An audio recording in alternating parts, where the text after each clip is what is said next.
This is an oldie but a goodie. We're replaying the very first episode on intentional documentary today. Why? Because it's a good time of year. That's why.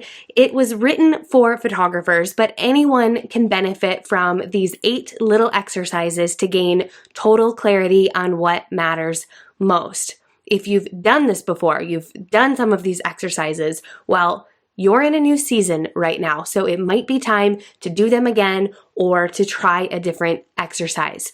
A few things have changed since this episode originally aired, so there's going to be some link dropping and things in here that might not exist anymore. So, for example, the podcast home itself has changed, so make sure that you visit the latest show notes for this episode at dangerouslygoodstories.com/078 for all updated links and access to the mini mag that I mentioned inside of this episode.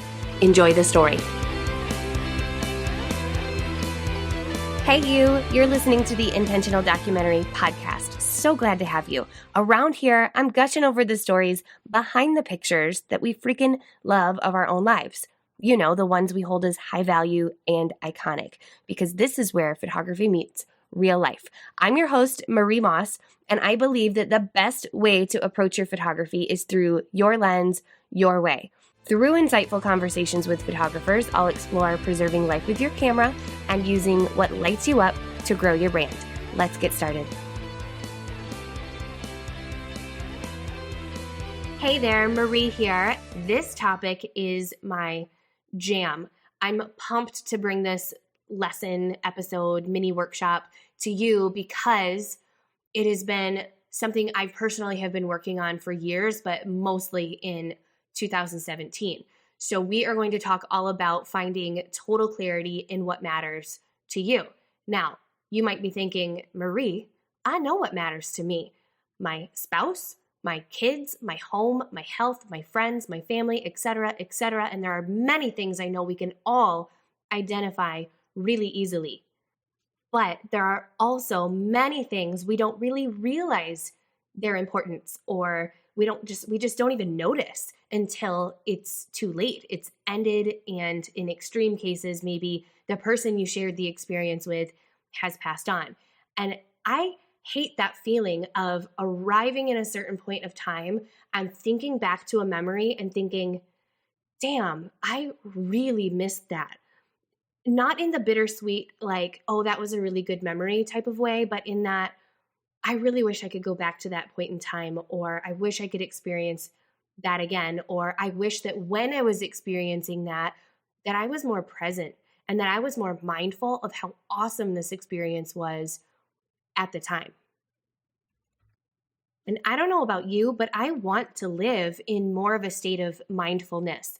I want to not just live in the thick of it all, living, but to be mindful and intentional with how I'm living so that I make better choices, so that I'm more appreciative and grateful for different things that are happening, and so that when I'm triggered by something that's driving me nuts, I can identify it and I can either overcome it or I can eliminate it from my life entirely.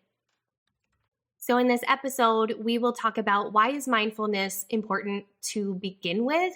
I'll share with you what sparked this whole journey to mindfulness for me and how I've gained clarity for myself so that you can pick and choose some of the things that I've done perhaps for yourself. And then I do have a specific exercise that I want you to try that has been really eye-opening for me.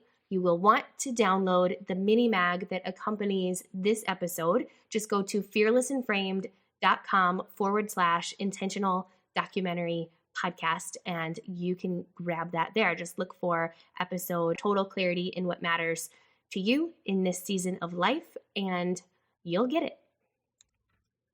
So you might be wondering, why are we talking about mindfulness when we're supposed to be talking about what I value and how to see more of what I value that I might not realize?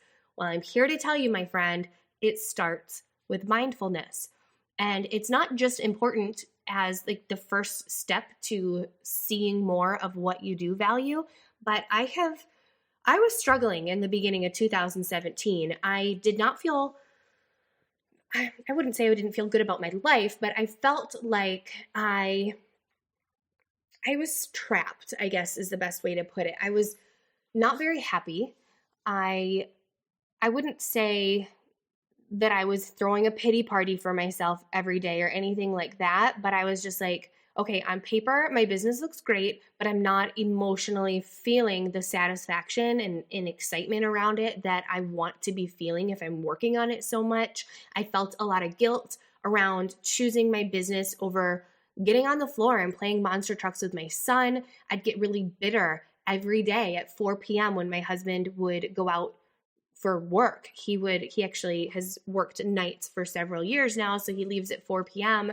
So the whole evening and night is me with the kids solo, and I just kept finding myself bored out of my mind. I would do things to try to keep them busy and occupied so that I could just do more of my own things. So there was a big disconnection there, and I was very aware of it, felt very guilty over it, and felt like, what is wrong with me? I should want to participate more with my family. Anyway, just like all these things were going on. And on top of it, I had just come out of doing a launch, and launches are great in one hand for business, but on the other hand, they are a lot of work. And all I knew was that I was like, this is not sustainable. I don't want to continue living this way. Something needs to change. I had been paying for a business coach and strategist and different things for years to propel my business forward, but I felt like my spirit was somehow being pushed to the wayside throughout the whole entire thing. So I started doing some soul searching, if you will, as cheesy as that may sound, to feel like, okay, what is going on? Like, where am I at right now? And why don't I feel content? Why don't I feel as abundant as I know that I should? I was living in my dream home. I have this rock solid marriage. I've got 2 wonderful, healthy, happy kids. Why am I not emotionally feeling all the goodness that's around me? So I started working with Nikki Elledge Brown in January, and she introduced me to Susan Ferraro, and these 2 women combined have been the backbone to my growth this year. So I have to give them some credit. But where it really all started was to start looking for the things that I value to begin with. And it was like the more that I looked for things that matter to me, the more I was able to see what matters to me. And the more that I was able to see what matters to me, the more I would remember or be mindful in that moment to either make a picture or to jot down a note of some sort or to journal about it or whatever. And once I started to do that and I became more mindful, I have been able to make better choices in my life. I have felt more connected to my family and my life than I probably have in years. I mean, literally, it's turned my life upside down in a good way as I'm getting ready to say goodbye to what I thought was going to be our forever home here in Michigan, to move south to this mysterious adventure that we're about to have in South Carolina. Bringing this back to photography, I feel like I've been on fire the past couple months, especially because I just want to eat up everything right now while we're still here in Michigan so that my legacy box is filled with the best parts, the things that I want to remember. And I hate using the terminology best parts because I've definitely been photographing some of the things that drive me nuts as well so that I can honor the experience later. And I don't know, I feel different, a lot better than how I felt in January. But enough about me. Let's turn the table back to you as I share 7 ways to gain total clarity around what matters to you in this season of life.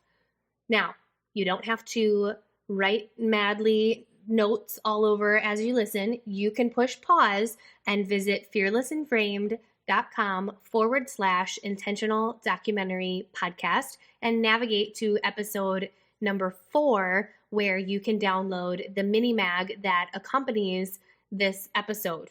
And inside the mini mag, I'll have all of these activities I'm about to share with you, plus the exercise at the end, as well as a whole bunch of inspiring photos, of course, of things that I've been shooting that matter to me, just so you have some added inspiration. So pause this now if you haven't gone to the website and got that yet.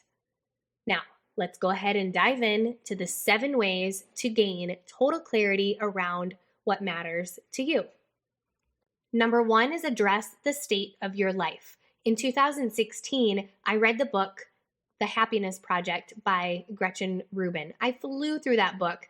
I loved it. And basically, if you haven't read it, Gretchen created her own happiness project where she divided her life into different categories, and each month she was working on each category. But she built up. She didn't just say work on a category in January and then didn't think about again until the next January. She actually prioritized her categories and tried to just build upon each category with a new category each month throughout the year. So at the end of the book, I wrote out my own list of different categories in my life that were important to me, like kids, relationships, marriage, home, spirit, money, and so on. And I dreamed about what I wanted to see happen in all of these categories, what would be like the best scenario in each thing, but I never did anything with it. It just sort of sat there. And then earlier this year, I met Nikki Elledge Brown. I haven't met her in real life. I hope I do one day, but I met her online, and she is leading this amazing conversation in her community called Naptime Empires. And it's all about running a business while raising little ones. And I ended up joining her Naptime Empires trimester of awesome earlier this year. It was such a great decision because I think I was already there. I was already knowing and becoming more aware of what was going on or not going on in my life, but I needed that accountability and connection with other women to help me just take those steps forward. And what Nikki did was she had us take this list. I think that there's about 12 categories. And again, it's just all these things like body, mind, home, spirit, and so on. You can make up your own list. It's not like the list. It's really just looking at what different things are in your life and making a list and assessing just where you're at now, where you want to be, and what's just one step you can take to move forward. And then each week we focused on each one of those steps. So by doing that, I started to feel progress when I would check off the step that I wanted to take that week. And when I started to feel progress, I started to feel really confident about declaring what I want. Because I don't know about you, but anytime where I have thought about my 5-year plan or my 10-year plan or just different things that I want out of my life, sometimes it seems so far-fetched and so far out there that it almost just seems silly to do. But if you can dial it in to that one next step, it makes everything seem so much more doable, and it makes the bigger things seem really possible. And what I've learned over the past year, I've heard so many comments from my friends that look at my life and they're like, you are really lucky. You've got this awesome marriage and you have this job that you love and blah, blah, blah. And now you're moving. It's so cool that you're you're following your dreams and you're doing what you want. But all I want to say to them is you can have anything you want if you're willing to first pay attention and 2, take just one step forward. You don't have to have all of the answers. And how this ties in with finding clarity in what matters is these baby steps here that you're taking. You're starting to live with what matters as your anchor. And the more you live it, the more you start to see it and feel it. And it becomes like your North Star. Number 2 is look to your past and look to your future. When have you felt your best? When have you felt your worst? What do you miss? And what do you wish that maybe you had more of? So a big lesson that I started to gain in 2013 was that I became hyper aware of just how different my childhood was compared to what my life looks like today. And you might be like, okay, well, thanks, Captain Obvious. This obviously, we grow up, our lives change. But the thing is, I look to a lot of my friends and they still have their grandparents around. They're still experiencing holiday dinners, for example. I always go back to these same examples because clearly they are what matters to me. But my grandparents passed away, so that means a lot of the experiences that I shared with them, which were many, and I will talk about these in a future episode, and holiday dinners, there's a lot of things that just don't happen anymore. And it's not about seeing what's present and what's missing or what's changed, but you'll know what matters by how you feel around these things. So start paying attention to those and you'll start to uncover what matters.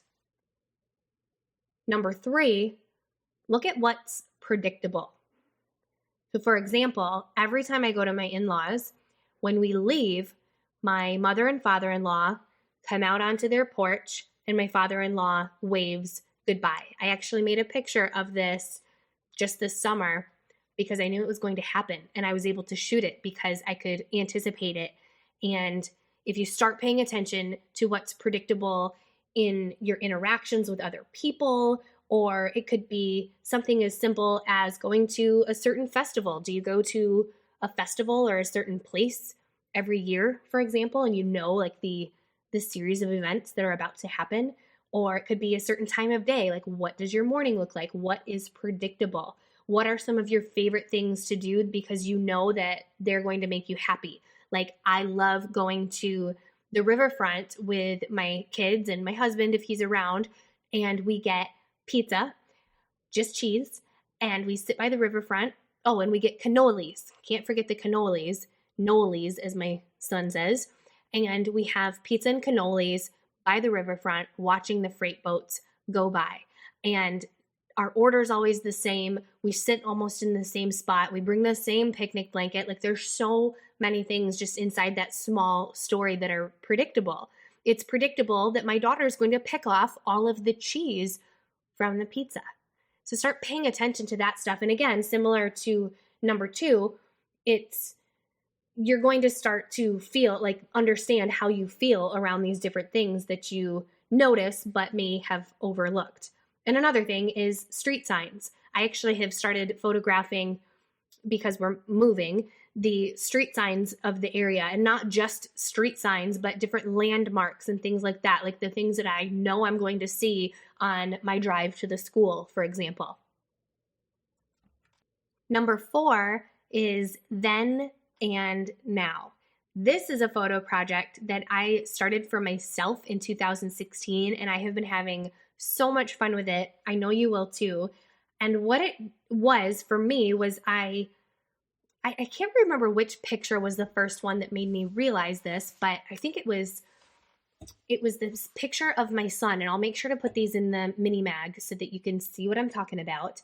But my son in 2014 was crawling. He was less than a year old, and he was crawling from his bedroom to his sister's bedroom. And in between the bedrooms, there is a big window. So their blinds were closed, I think, in both bedrooms. So either way, the bedrooms were really dark. So when he got into that patch of light coming in through the window, it was like a spotlight was on him. And I knew it was going to happen. So I laid on the floor, and as soon as he got fully in that patch of light, I just said, "Levi." And he looked back at me, and I have him just looking back at me in this dreamy light and all the little baby back folds, and they bend, and their back looks like it has all these teeny tiny little rolls, but it's just their skin. That's what it looked like in this picture. And last year, I think in August, so about a year ago, he was running to and from his sister's room, like full force, almost 4-year-old, actually almost 3-year-old boy running. And I just noticed that stark contrast of the change. So I made a picture. I had my camera on me, and I made a picture of him running from bedroom to bedroom, and side by side. It's just so cool because you see the exact same scene, the same light, but then and now. Kind of like how you see that there's a really trendy picture a lot of moms make of their pregnant bellies in a certain scene, and then you see it again and they're holding baby instead of having the baby bump. Well, I just started doing that with just real life stuff. And the more that I did it, the more pictures of the past would come to mind when I'm in certain situations. I have a whole series of being in our car. I have another of set. I think there's 3 pictures in this where Kendall, actually there's 4. I have Kendall, both of my kids have always loved to get the mail. And I have a few pictures of Kendall down in our mailbox. And it's just so cool because she's short and she's just getting taller and taller. So I have a few pictures where she's reaching up because she can't even reach. So she's literally just reaching into the air. And then I have a picture where she's almost like hanging on the mailbox, like the part that you pull down, because she could open it, but she couldn't see inside of the mailbox. And her hair is like several inches longer compared to past pictures. And then the one I have of Levi, where he's trying to get into the mailbox, then he is short and can't totally reach.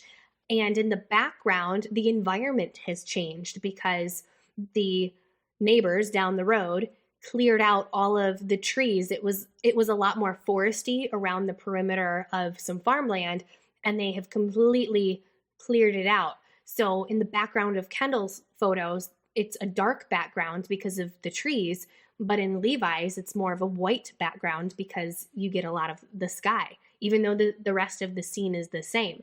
So this has just been a little game that I've had. I will look at pictures that I have made in the past, and I start to see how things have changed today, which is really cool. And so that gives you clarity in what matters because, first of all, you're seeing differently, which is really awesome in and of itself, but you're also getting a surge of emotion around the transcendence and the growth. Like, you know, if you're a parent, I know you know what I mean when you realize that a last has happened, or when a first happens, like the first day of school and your baby's going to school for the first time ever, like you're emotional and you can just feel that change and that growth. I feel those types of feelings through this project around the certain images that really matter to me. So that's another way to gain more clarity. Number 5 is take a little time to write some morning and evening pages. If you're not someone who likes to write, don't roll your eyes. Just try it for 3 days or 5 days at the most and just see how you feel at the end. So I don't actually do this every single day, but I do like to try to get up about a half hour before my kids, pour my coffee, and sit on my couch and just write. Initially, it was really tough. I'm like, this is weird. I don't know what to say. And I would literally write that. I have no idea what to write here. But I will link to an article in the show notes about morning pages. And I don't know about the science behind it all, but they say that if you get up and you write right away, like your thoughts are a little bit different in those first few minutes of your day as opposed to once your brain really fully wakes up. And that's why morning pages become so valuable. But what I do anyway with this, or what I get out of it, is that I start to feel fired up in the morning just by writing. Sometimes I'll just start off with, I wish the weather was going to be sunny today and blah, blah, blah. And it just helps me without having to look at my to-do list first. I just start thinking about my day unfolding and what I'm looking forward to, what I'm not. And honestly, I just walk away from it feeling fired up. And then at the end of the day, I like to take the last half hour of my day to write again, but it's a different type of a context at this time. Usually in the evening, I'm feeling slightly more emotional, so I get to reflect a little more. I have the ability to have some closure around different things that happened in the day, what worked, what didn't, kind of a thing, and maybe even some direction on what I should do next. And how this helps you get clarity around what matters is that I swear the more that you do this writing, what matters starts to seep through what's top of mind of what you have to get done. And once it starts to surface, you can then really listen to your thoughts, and it's pure gold. Number 6 is stay connected to gain perspective. There's this old adage that I refer back to a lot that is, you cannot read the label on a bottle from inside the bottle. So I love going out with my friends and having conversations. I always leave energized and feeling a bit lighter. So I'm challenging you, if you feel like you're stuck just in this one perspective, just go out, have fun with a friend. Maybe you don't even need to go out, but just join something that allows you to connect with other people, like Nikki's Naptime Empire Trimester of Awesome, or I have the Preservation Project, which is all about photographing things that matter to you and writing a lot of what we're talking about here in this episode, or just pick up the phone and phone a friend. So how you get clarity in what matters by staying connected is that through the stories shared in your time together, or shifting your energy just from breaking your routine. If you're home most of every day, all day, every day, and then you go out for lunch one Thursday with a friend, you're breaking up your routine. And I swear it's like hitting the reset button, and your perspective just is able to get a nice little reset. But also, if you pay attention to the stories that you share when you're connecting, the stories that you share, the stories that they share, you can gain some really cool perspective, and some of those stories will stick with you. And if you have a story that's sticking with you, whether something they shared or you shared yourself, it's a sign that it's something that matters to you. And number 7, think of each special person in your life. Like, make a list of all the special people, and then for each person, what do you see when they come to mind? Write that out for each person. So you've probably heard me say this story before, because I go back to this one time and time again. But when I think of my mom, I think of her in her denim jean jacket with Mickey Mouse on the back and a bottle of Diet Mountain Dew in hand. I think of the gummy bears that she always had in the car when we would go on our road trips. There are all these little details that just come to mind when I think about her. And if you could do that for each person, you start to get clarity around what matters, because you're seeing them, how they matter to you and how you have interacted with them. And I think that you will just find it to be a really cool thing. And you'll have, I can guarantee, a whole bunch of ideas for pictures you can watch for when you're out and about with these people. Because you get a mix of predictability in there, and then just certain mannerisms and characteristics about them that you're probably going to want to remember. There you have all 7 ways to gain total clarity around what matters. Let's go ahead and recap real quick, just in case you don't have the mini mag in front of you. Number 1, address the state of your life. Number 2, look to your past and your future. Number 3, what's predictable. Number 4, then and now. Number 5, morning and evening pages. Number 6, stay connected and gain perspective. And number 7, write down what you've seen in your mind for each special person in your life.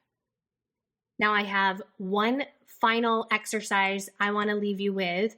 And I didn't include this in the initial 7 ways, only because I want to go a little bit deeper into this one, because it's probably going to be hypothetical for a lot of you. So I want you to really understand its value. A little over a month ago, I went to North and South Carolina with my family on a job hunt for my husband, Dave. We had made the conscious decision earlier this year that we wanted to try to move south. So I think it was the beginning of April, we started applying for jobs online through Indeed.com, and we weren't getting anywhere.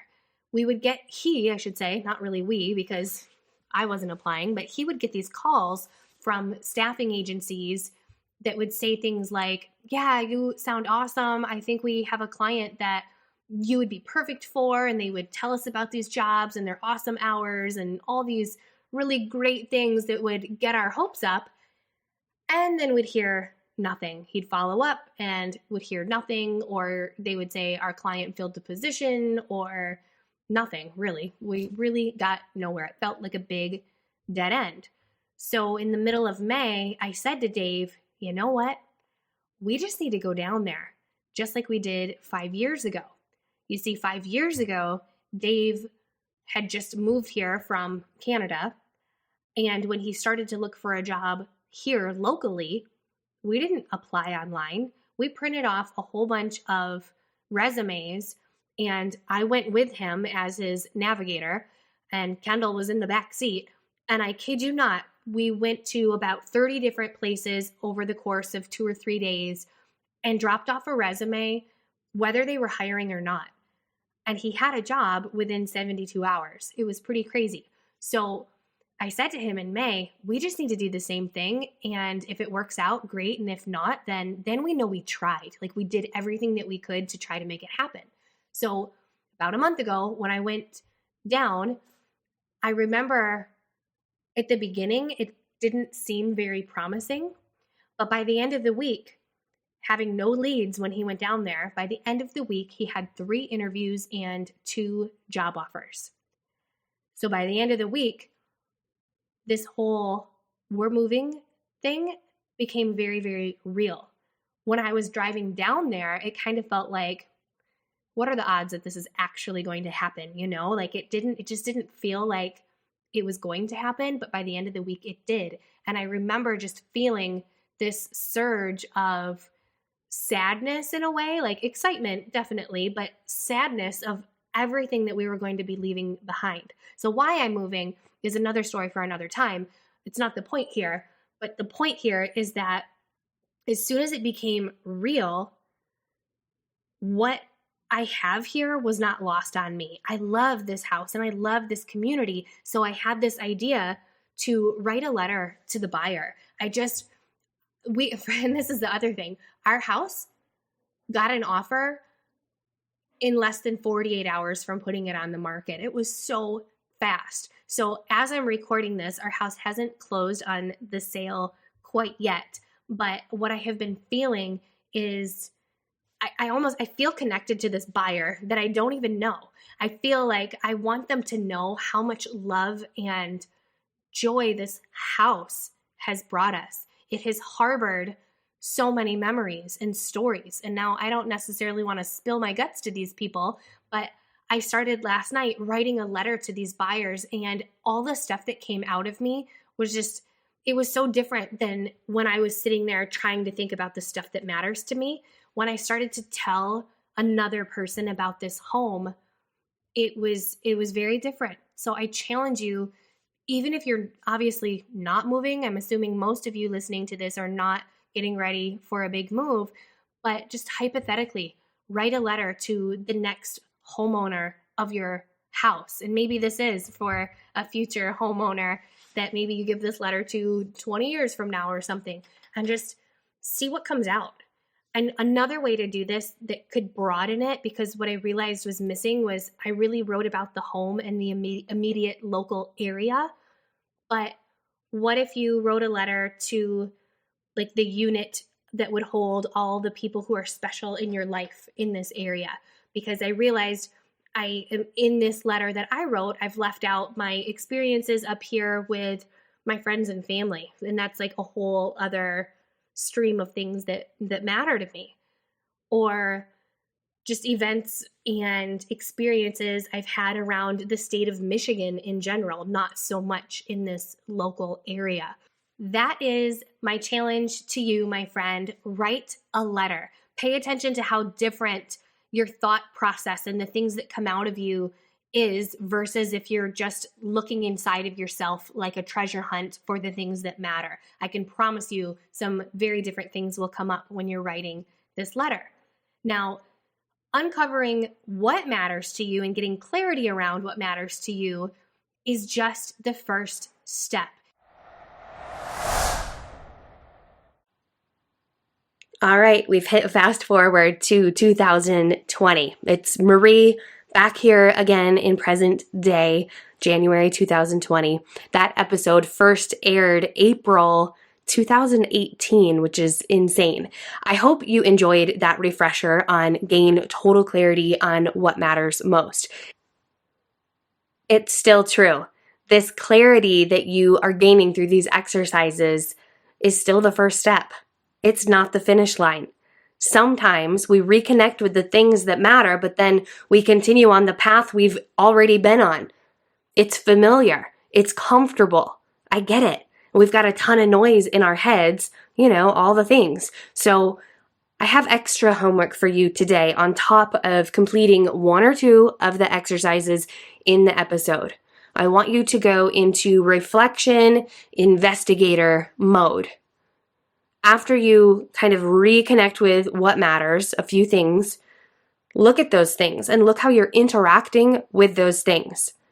What's holding you back from enjoying them or from leaning into them? Is there something that you know is important, but you keep putting it off? For example, in the last episode, when I spoke with Aubrey, I talked about how she made me realize that, wow, I haven't been doing my future pace journaling in a while, for example, and it was such a vital tool in how I got to where I was at in, say, late 2017, and then I kind of got here and then have sort of let some of those tools that I was using fall to the wayside.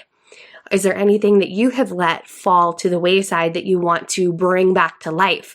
And I'm not just talking, that was probably not the best example to use, because I don't want you to get in this habit of thinking that you always need to improve everything. I'm not even talking about that. But I mean, it could even be as simple as, man, I haven't talked to my cousin so-and-so in forever, and we used to be really close when we were kids and teenagers, and then we kind of grew apart. Is there someone that you need to reconnect with? Is there, if you are a photographer, are you putting priority on your client work and your own photo backlog is just accumulating? Whatever it is, take a look at it. What's holding you back from really being fulfilled with that area of your life? Get clear on what's holding you back and face it. Ask yourself, is there a belief there that might be holding you back? And really look at that belief, because sometimes it's just a limitation that we're arguing for. So ask yourself, is it really true? Or is this really fear? Or are you part of a circumstance that you could actually get help on? Ask yourself how you can be more resourceful. Who can you go to for help? And I know this is easier said than done, and I sound all peppy over here, and sometimes you might feel really freaking stuck. And that's okay. That's normal. Who can you ask for help? I mean, sometimes it is a wonderful thing to get outside advice. But the point is you've got to try and get clear on what is holding you back from connecting more often to what matters and not get swallowed up in the noise. Because it's a choice. It really is. The noise is not something that happens to you. I'm going to open up my inbox. Email me, marie@dangerouslygoodstories.com. I am not a therapist. I am not a life coach or anything like that. But if there's something that you're super stuck on, just ask, send it, try to be short and sweet. I'll be absolutely happy to send you towards any resources that I know of at the very least.